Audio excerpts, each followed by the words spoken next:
Hi, welcome to Muqaddimah. My name is Siavish. What is Islam? A religion, a culture, a civilization? In the nightly news, the name of Islam used to be associated with terror and suicide attacks.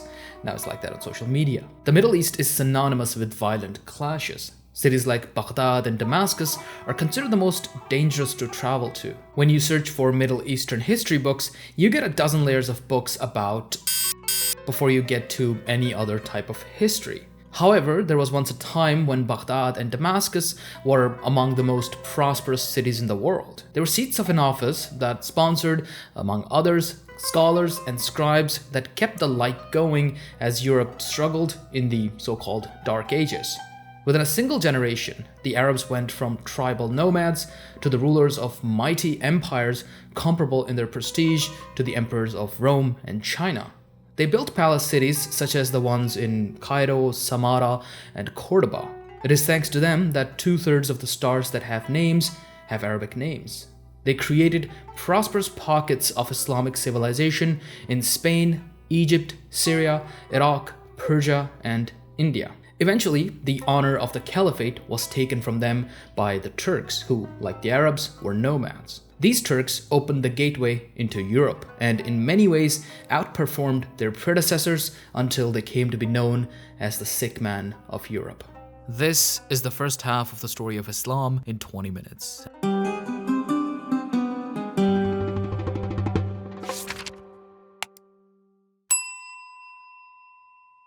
This video is brought to you by, well, you guys. Thanks to my patrons for supporting the channel and making these videos possible.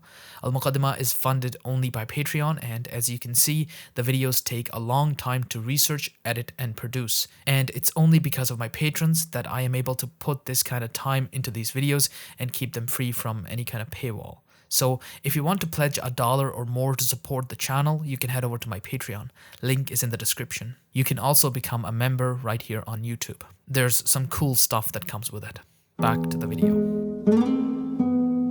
Islam was born in Arabia, in the city of Mecca, where the Prophet Muhammad received revelation in 610 from the God of Abraham. He immediately started preaching to the people of Mecca, but he was unsuccessful and was eventually forced into exile. He had to find shelter in a nearby city, which came to be known as Medina. From here, Prophet Muhammad ran the first Islamic state and came into conflict with his former countrymen as he raided them and they, well, wanted him dead. Eventually, he conquered Mecca and then most of Arabia. He even challenged the Byzantine Empire, but never came into conflict with it himself. The revelations he received set the outlines of Islam for an individual and a state, but more for an individual. After 23 years as a prophet and a leader, he passed away in 632 at the age of 63. His succession plan was not clear, but to this day, this is debated. In the modern day, with the benefit of hindsight, his son-in-law and cousin Ali seems like the obvious choice. This created the first rift in Islam and created two groups which would eventually become Shias and Sunnis. However, Prophet Muhammad's political successors were the Rashidun caliphs. The Prophet's close ally and father-in-law, Abu Bakr, took over as his successor or Khalifa, which literally just means successor or deputy and is Latinized as Caliph. The office of the Caliph was established. Immediately, chaos was rooted out and armies were dispatched against the exhausted Persians and the Byzantines. Abu Bakr died after a short reign of 2 years and his successor, Umar, led the campaigns against the Byzantines and the Persians. When the dust settled, Muslims found themselves in possession of the rich provinces of Iraq, Syria, and Egypt, as well as the hugely diverse population that lived in them, speaking a European Union's worth of languages. Arab Muslims, a small minority, was now the ruling class that ruled over a large non-Arab and non-Muslim population. Umar's successor, Uthman, was brutally murdered by rebels who accused him of corruption.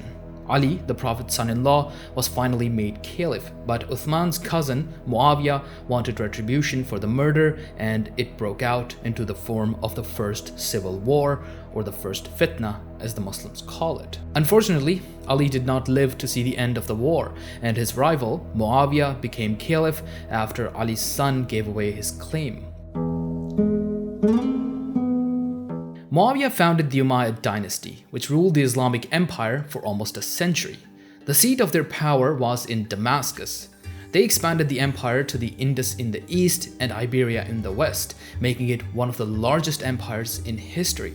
However, with the exception of one man, Umar ibn Abdulaziz, all Umayyad caliphs were deeply unpopular. They were already considered illegitimate rulers, as many believed Ali's children deserved the caliphate more than anyone else. After all, Ali's sons, Hassan and Hussein, were the grandsons of the Prophet. Hussein, the younger, was brutally murdered by Muawiyah's son Yazid. An annual commemoration of this day is still observed throughout the Muslim world.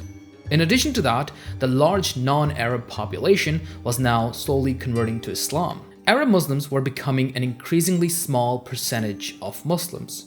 These new Muslims wanted more power, and the Umayyads kept alienating them. Their empire was incredibly unstable and had around 14 different caliphs in 90 years, and no less than 2 major civil wars and countless rebellions that failed and one that succeeded.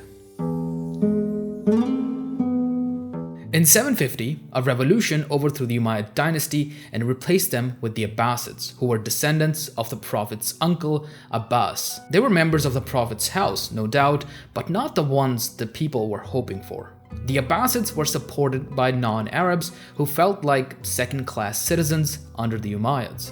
They consolidated their rule over their new mighty empire and built a new capital at Baghdad, which became the heart of the Islamic Golden Age. The establishment was now opened to non-Arab Muslims as well as Christians and Jews on several occasions. Speaking of Christians and Jews, even though they were never completely equal to Muslims, they were still treated with remarkable tolerance for the time. In addition to all that, the Abbasids defeated the Chinese Tang Empire and halted its expansion into Central Asia. Hence, Central Asia fell into the Islamic orbit rather than the Chinese orbit. This will become important in a moment. Great caliphs like Al-Mansur, Harun al-Rashid, and Al-Ma'mun oversaw the peak of the Abbasid dynasty and built the House of Wisdom in Baghdad, where scholars of all faiths, cultures, languages, and ethnicities could work together. Scholars were translating manuscripts from all over the world and working on them further. During this time, Islamic jurisprudence also got developed. Basically, the sayings and actions of the Prophet were collected in the form of hadith, and interpretations by various scholars led to the development of the Sharia. When all was said and done, 4 schools of Sunni jurisprudence came out on top. On the other side, the Shias didn't have such a necessity because they believed in their Imam, the leader. These Imams were descendants of Ali, whom people considered to be divinely guided, and there are various chains of them accepted by one sect of Shias or the other. Nevertheless, Imam Ja'far as-Sadiq did develop Islamic jurisprudence for the Shias as well. Here's my friend Arqam from Almost Wise to talk a little bit about the philosophy and jurisprudence in Islamic thought. Islamic philosophy has its roots in the early centuries of the Islamic era, notably during the 8th to 10th century CE. The origins of Islamic philosophy can be traced to the translation movement, which took place in the House of Wisdom in Baghdad and other centers of learning in the Islamic world. During this period, scholars translated classical Greek works, particularly those of Aristotle, Plato, and other Hellenistic philosophers, into Arabic. This translation movement marked a crucial intellectual exchange between the Greek philosophical tradition and the burgeoning Islamic civilization. Early Muslim scholars such as Al-Kindi played a pivotal role in assimilating Greek thought into the Islamic intellectual framework. They sought to harmonize reason or aql with revelation, aiming to reconcile Greek philosophy with Islamic theology. But even before that, even before the introduction of Greek thought, there still was philosophy at the root of it all. What transpired after the Battle of Siffin, for example, was in fact a philosophical rift. What part does Plotinus' Neoplatonism play in the foundations of Islamic philosophy? I cover all of this and a lot more. Head over to my channel if you're interested. Thank you. Almost Wise has made an entire video about Islamic philosophy and thought over on his channel, so after you're done watching this one, be sure to check that out. It's a companion video to this one, so it's pretty good. Back to the Golden Age of Islam. All good things have to come to an end. The Abbasids added Turkic slave soldiers from Central Asia to their military and promoted them to all high offices. All of the establishment, which had previously been Arab and Persian, was now replaced almost entirely by the Turks within a single generation. The two sides clashed constantly, and so a new capital at Samarra was created, but it didn't help that much. The thing about slaves and mercenaries is that they come to the realization that the caliph isn't their patron. The caliph is essentially their hostage because the caliph relies on them more than they rely on him. So they turned the caliph into a puppet. Corruption and instability ran rampant, and the empire broke apart. Within the 9th century, the Abbasids lost almost everything they had. Persia, Syria, Egypt, and Arabia all walked away. The Abbasids hardly exercised any control outside the walls of their palaces. Around 950, 2 centuries after the Abbasid revolution, a Persian Shia dynasty from northern Persia swept into power and took over Baghdad, replacing the Turks as the puppet masters. The caliph, who was Sunni, became a vassal for the first time in history. This went on for a century until a Sunni dynasty from Central Asia named the Seljuks broke into Persia with remarkable speed. They defeated the Buyids and took over all of their former lands. The caliph was, once again, a puppet, but this time the overlords were Sunni, so at least that's a little better, I guess. The overtake by the Seljuks was accompanied by a large number of Turks moving all over the Middle East. The Seljuks started raiding Anatolia regularly, which rubbed the Byzantine Empire the wrong way. They tried to fight back, but the Seljuks broke them decisively at Manzikert in 1071, and well, Anatolia was open to them. A number of Turkic tribes moved into the area and fought for dominance over the next decades. This certainly demanded a response from the Christians. After all, God willed it. Let's take a step back. In 750, when the Abbasids overthrew the Umayyads, one of their princes, Abdurrahman, established a small state in Muslim Spain that grew to control almost all of the peninsula. For 3 centuries, the dynasty thrived there. Eventually, when the Abbasids began to falter, the Umayyads declared themselves caliphs in 929 under the great Abdurrahman III. Abdurrahman III created the beautiful palace city of Madinat al-Zahra. However, his young grandson became a puppet to his Grand Vizier, or Hajib as they called them. The caliphate broke apart, leaving behind small pieces which were easy for the Christians to pick up, which they did. The Reconquista came together with full power. Over the next 4 centuries, 2 Amazigh empires from Morocco, the Almoravids and the Almohads, tried to sustain it but failed.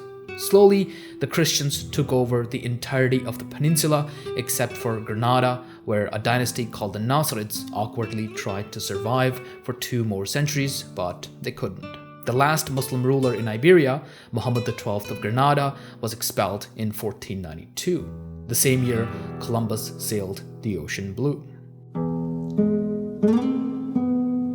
Back in the Middle East, a Christian army marched all the way from Europe to Jerusalem and, despite all odds, conquered it in 1099. The Middle East at the time was busy with a pretty intense Shia-Sunni rivalry. Back in the 10th century, a Shia dynasty called the Fatimids had risen up from North Africa and taken over most of North Africa, including Egypt. They founded the city of Cairo to serve as their capital, and they claimed the caliphate because they claimed descent from the Prophet through his daughter Fatima. For those keeping track at home, there were 3 caliphs at the time: the Abbasid caliph in Baghdad, the Umayyad caliph in Cordoba, and the Fatimid caliph in Cairo. It was the Fatimids whom the Crusaders had to defeat to take Jerusalem. The Shia Fatimids and the Sunni Seljuks were more occupied fighting each other than defending against the Crusaders. The Seljuk Turks were more effective in battle, and to counter that, the Fatimids did the same thing that the Abbasids had done. They added Turkic slave soldiers to their ranks. Again, the elements of the military started to take over the entire establishment. The caliphs became puppets at the hands of their generals. This pattern repeats again and again in Islamic history. I'm so glad we've resolved that now. The Sultanate of Egypt was finally taken over by a former vizier and general of the Fatimids. You might know him. He was named Salahuddin. Salahuddin Ayyubi reconquered Jerusalem from the Christians and established his own dynasty. However, the Turkic establishment was once again the power behind the Sultan until they became sultans themselves. The Turkic slave soldiers decided to take over as the Mamluk sultans in 1250. They established a formidable and wealthy empire that would legitimize its claim to power by stopping the unstoppable curse of God, the Mongols. The period between 1200 and 1400 is a period of extreme turmoil in the Islamic world and completely changed Islamic history. In that period, the Islamic world saw three scourges of God. First, in 1218, Genghis Khan sent a trading mission into Persia, which was then ruled by the Khwarezmian dynasty. The Khwarezmian ruler, thinking that they were spies, confiscated their goods and executed them. Genghis Khan demanded reparations, which were refused, and well, Genghis Khan decided to take some bold steps for the climate by executing as many of those pesky humans that like to exhale carbon dioxide as he could. He invaded Persia, which collapsed really fast. Then his sons and grandsons expanded quickly into the Middle East and Muslim-controlled Anatolia. Hulagu Khan sacked the symbolic heart of Muslim power, the seat of the Caliph, Baghdad. Abbasids were independent at the time and weren't able to defend themselves. By that time, the Mamluks were the ruling force in Egypt. They met the Mongols in 1260 at Ain Jalut. The Mongols were defeated, and it was proven that the Mongols do, in fact, bleed. Mongol expansion into the Middle East was halted. This, in addition to the Mamluks giving refuge to the Abbasid Caliph after the sack, made them the saviors of Islam in the eyes of many. The Mongol Empire broke apart soon after. The Middle Eastern part came under the control of the Ilkhanate, which then converted to Islam. A little late, but we'll take it. The Ilkhanate broke apart in 1335, and only a little over a decade later, the world was hit by the Black Death. The people who hadn't been killed by the Mongols now had to survive the Black Death, the second scourge of God. The Middle East was depopulated and in ruins. The heart of Islam now shifted away from the Middle East to the only two places that were relatively prosperous and stable: Egypt under the Mamluks and India under the Delhi Sultanate. Yep, there were Muslims in India. Did I forget to mention that? Okay, let's take another step back. In the 8th century, the Umayyad Caliphate, the original Damascus-based one, had conquered Sindh in modern-day Pakistan. However, over the next 3 centuries, it was too far to actually control. It pretty much broke away and apart. Although around the year 1000, the Ghaznavids, who were a Turkic dynasty based in what is today Afghanistan, started attacking India and captured the city of Lahore in 1030. Their power dwindled over the next century until they were taken over by the Ghurids, who expanded further into India. They were replaced by the Mamluks, different Mamluks than Egypt, but very similar Turkic slave soldier structure. They were the ones who founded the Delhi Sultanate. The Delhi Sultanate was a collection of dynasties, of which the Mamluks were just one that ruled North India from their capital of Delhi. It was an unstable empire, but somehow it was internally pretty okay. They were almost always able to fend off Mongol attacks. Neither the Mongols nor the Black Death could ravage India under their control, although the last scourge of God, Timur the Lame, was able to do that. Timur the Lame rose up from Central Asia in the second half of the 14th century. He conquered almost all of the Middle East. By the time he died, he had conquered everything from Delhi to Damascus. He not only conquered these cities, but also almost destroyed them, killing more than 15 million people over his 40-year career. He also ventured into Anatolia, where he defeated a relatively new but quickly emerging Ottoman Empire at Ankara in 1402, breaking the Ottomans into two. The Ottomans would recover, so would India, but the Middle East would struggle for another 100 years. It was no longer the home of the Caliphate, as the Abbasid Caliph had moved to Cairo after the sack of Baghdad by the Mongols. All of its artisans and scholars had moved outwards as well, to either Egypt, Anatolia, or India. All three of them were ruled by Turks. At this point, you can say that Islam went from being a civilization to being a collection of civilizations. Before this time, being a Muslim in Spain was largely the same as being a Muslim in Iran. Not exactly, but largely. Although now that would change as Islam would expand to distant places like Sub-Saharan Africa and Southeast Asia. See you next time. Don't forget to subscribe and press the bell icon. On the screen right now, you can see the names and tiers of the patrons. You can join them by pledging $1 or more to support the channel. Thank you for watching.